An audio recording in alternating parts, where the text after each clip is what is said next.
IFM News. IFM News. IFM News. Lokal. Agtutuloy ti panipay ti tulong ti gobyerno lokal ti Sarrat, Kadagiti Mannalon, kas ti fuel subsidy. Kuna ni Vice Mayor Remigio Medrano na probranan ti melata nga pondo para Kadagiti Mannalon.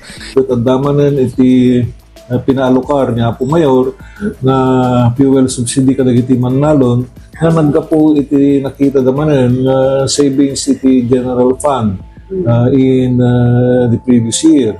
At babaan iti napintas ng diskusyon iti legislative department at naprobaran mo at Ikalikagum naman rin namangitad iti second tranche iti fuel subsidy.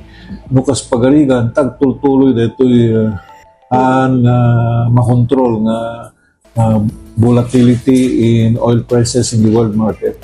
Inayon ti Bisa Mayor, nas kailangan payan ti tulong day di Mannalon, tatumalayan ti panakapektar ti krisis. Malaksit iti retoy, mapektaran dapay ti tikag, nga iti agdama, ket inuten ti panagbaba ti level ti danom ti dam, kenda duma pang pangalan supply ti danom. Idol Dennis Alipio, Tatak, IFM.